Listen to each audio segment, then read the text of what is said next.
ladies and gentlemen. So, welcome to the broadcast. So, the first thing about this broadcast I want to talk to you about is obviously the devastating slash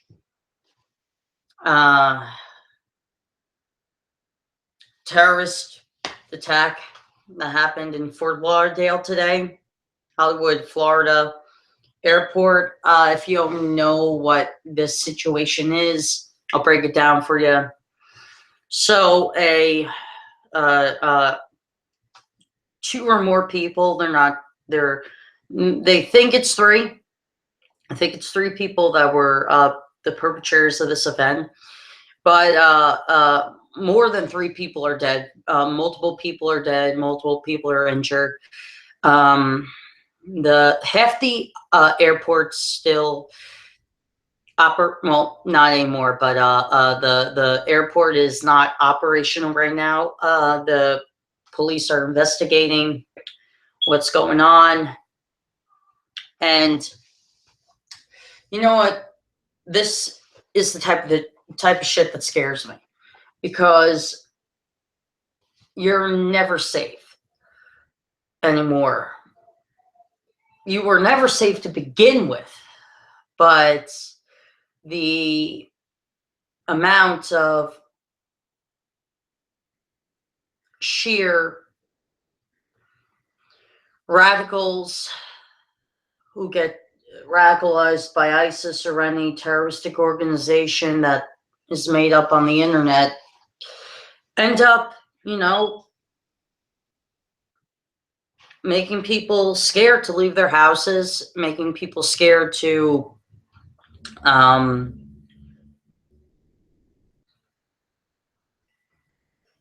send their children to schools, making people scared to do anything outside of their house. At this point, people are so terrified that, leaving the house to some people isn't even a fucking option, because they're terrified they're terrified that somebody will just come up to them and blow them the fuck away.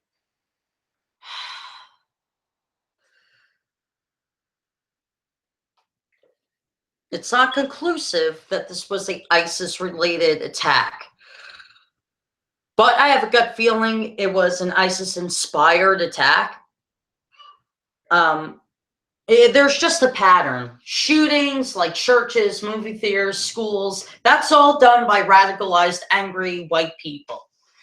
But, airport bombings, marathon bombings, hijacking of planes, that's all Middle East terrorism or Middle East inspired terrorism. And there's just a pattern here. And it just pisses me off that, at this point, why people defend Islam, why people defend any fucking ideology like that. It pisses me off because people in America know the shit that they pull off all the time. But yet, they defend it. They defend it to high goddamn heavens. I don't understand why. It makes me scratch my head. It makes me want to tell these people that these people are not friendly.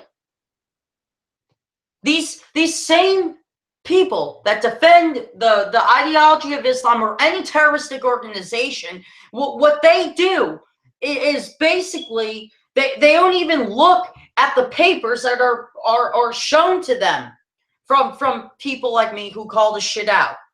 That we show them that in the Quran and their newspapers and their newsletters that they send to people, it says kill Americans, kill these people, kill that people, because they don't believe in Allah. That's exactly what these people do. And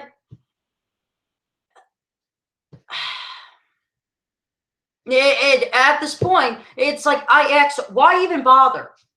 Why even bother telling these people anything? Why even bother pointing out the obvious facts that this ideology inspires terroristic events like this? suicide bombers and all that shit. It's inspired by Middle East terrorism. I mean, that's obvious. That's obvious. There are maps that you could Google, terrorism maps to be exact. It's a colorized map, you know. They do this for all, you know, like diversity of countries and all that. But see, here's the fun thing. If you look at this map, they're worldwide. Red is for Islam, orange and white are for Judaism and Palestinian attacks on each other, and that's red and orange. All over in the continent of Africa, surprisingly. And then there's, you know, blue is light blue is Christian attacks. White is Buddhist attacks, and that's very few, really. But overall, the map is overwhelmingly red, because people are radicalized through the internet. And I would not be one bit surprised if it's ISIS inspired or Middle East inspired. It's just my assumption. I'm not saying that it is. I'm just giving my opinion. I wouldn't be surprised. The whole world is topsy-turvy. Topsy-turvy, upside down, 180. At one time, surprisingly, the political left called this shit out, while the conservative right or the right-leaning people, they basically, you know, defended the shit. 180. Now the left defends this shit, and the right calls it out. I just find it ironic how, you know, we're told that the Democratic Party and the political left have changed their positions on violence and hatred and racism and sexism, but that's not the case. They're very still much sexist, racist, and hateful.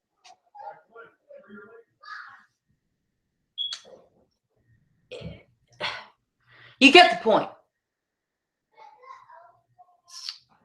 I'm just irked. I'm just irked at all these situations that happen. I'm just irked at them. And like I want to lock myself in a bomb shelter, and I hope that in 2 years when I get out of it, that the world changes for the better. That's what I feel like doing. I feel like going into a bomb shelter and waiting for the world to get better. So many violence, so much hatred, so much killing, so much death, so much destruction. It's enough to drive a sane person like me mad. Enough to drive any sane person mad.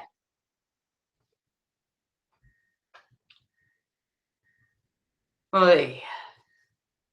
Anyway, on to a lighter topic.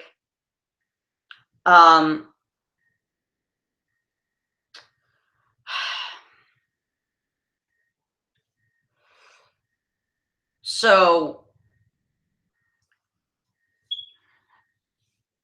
if you are a redhead like I am, natural redhead, doesn't matter if you're a man or woman, we don't have, you know, the best eyebrows or the best skin or the best, you know, clothing options. So today when I was out, I got a Revlon Auburn eyebrow pencil, because so my eyebrows could stand out more, and surprisingly it works. And I call out a lot of redheads on their, you know, the stereotypes that they think people truly believe about redheads. And I call it out all the time because it's stupid, really. There are people that hear stereotypes about themselves all the time, and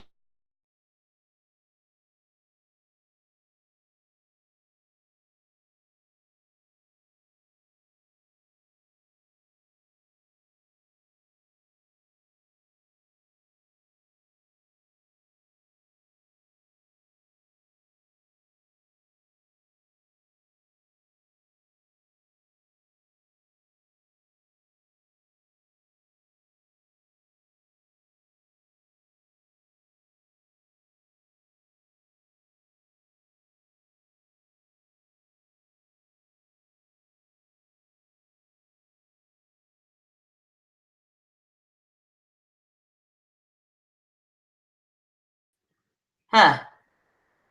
Weird. There's also purple and blue, and I'm gonna avoid red because my hair is already dark. Uh, but you get the point. So there are a lot of men and women who on YouTube, mostly more redhead women that do like beauty products for redheads and all that. But uh, it's interesting. It's interesting, that we have very limited options in clothing, styles, and in you know um, stuff like that. So anyway, while we're on the topic of redhead information, I want to talk about specifics of the idea that redheads are more susceptible to cancer than anybody else, than any other people with common hair colors. I want to debunk this more specifically because it's a dangerous lie to tell people.